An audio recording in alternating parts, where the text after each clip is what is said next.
সবাইকে নমস্কার। অন্ত কিচেনে আবারও হাজির হয়েছি নতুন আরও একটা রেসিপি নিয়ে। আজ আমি আপনাদের সঙ্গে শেয়ার করব বাড়িতে কিভাবে পাঁপড় বানানো যায় খুব সহজভাবে। তো চলুন পুরো ভিডিওটা দেখে নিন। এখানে আমি 1 বাটি শুকনো চালের গুঁড়ো নিয়েছি। তো যে বাটি মেপে আমি চালের গুঁড়ো নিয়েছি এই বাটি মেপেই আমি 2 বাটি দিয়ে দেব নর্মাল জল। জল দিয়ে এবার ভালোভাবে মিশিয়ে নিব চালের গুঁড়ো। তো মেশানো হয়ে গিয়েছে, আরও 1 বাটি জল দিয়ে দিলাম।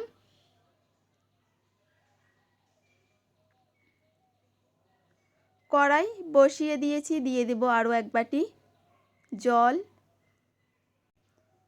তো এখানে মিশিয়ে রেখেছিলাম জল দিয়ে সে চালের গুঁড়ো দিয়ে দিব।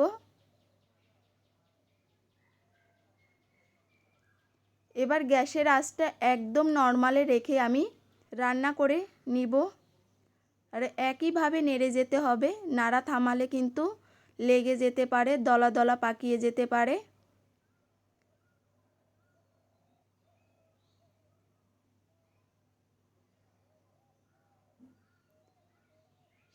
অনেকটা ঘন হয়ে এসছে কিন্তু।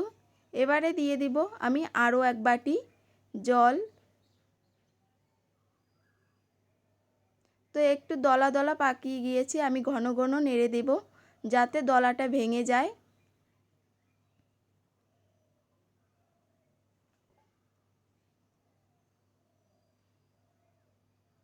তো এভাবে আরও 2 মিনিটের মতো রান্না করে নিব।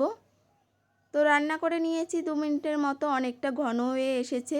এবারে দিয়ে দেব আরও 1 বাটি জল।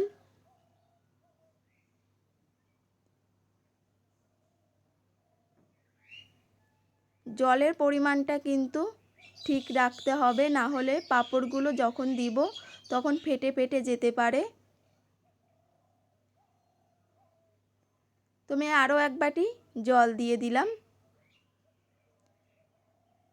এখানে মোট লেগেছে 7 বাটি জল। কালারটা কিন্তু অনেক চেঞ্জ হয়ে এসেছে।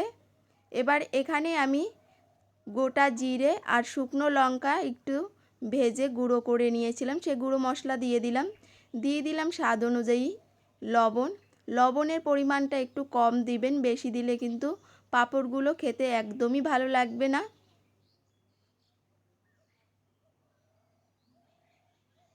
ব্যাটারটা কিন্তু একদম রেডি, খুব সুন্দরভাবেই কিন্তু ব্যাটারটা হয়ে গিয়েছে।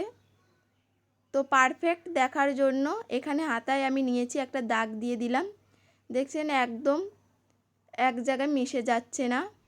তো পারফেক্ট হয়ে গিয়েছে। এবার নামিয়ে নিয়ে আমি ব্যাটারটা ঠান্ডা করে নিব। তো ভালোভাবে ঠান্ডা করে নিয়েছি। এখানে একটা সাদা প্লাস্টিক নিয়েছি, প্লাস্টিকে একটু তেল মাখিয়ে নিয়েছি।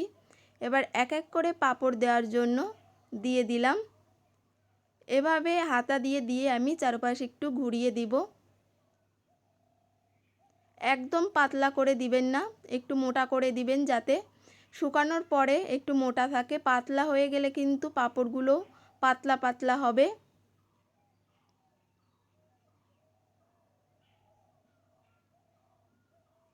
তো এভাবে সবগুলো আমি দিয়ে দিব।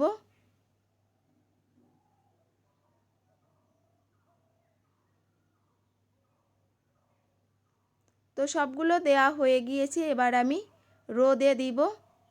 এভাবে রোদে আমি 2 দিন রোদে শুকিয়ে নিয়েছিলাম। তো 2 দিন পরে আমি পাঁপড়গুলো উঠিয়ে নিয়েছি, দেখতেই পাচ্ছেন কতটা সুন্দর হয়েছে। এবার ভেজে দেখাবো কতটা সুন্দর হয়েছে পাঁপড়। কড়াইতে দিয়ে দিয়েছি সাদা তেল, তেল গরম হয়ে গিয়েছে। এবার একটা পাঁপড় দিয়ে দিলাম ভেজে নেওয়ার জন্য। তো দেখতে পাচ্ছেন কতটা সুন্দর হয়েছে। এভাবে যদি বাড়িতে পাঁপড় বানানো যায় সকলেই কিন্তু খুবই পছন্দ করবে। আমরা বাজার থেকে তো অনেকেই কিনে খেয়েছি, একটু বাড়িতে বানিয়ে দেখি না কতটা সুন্দর হয় খেতে। এভাবে পাঁপড়গুলো ভেজে নিব। খুবই অল্প সময়ে কিন্তু তৈরি করা যায় পাঁপড়।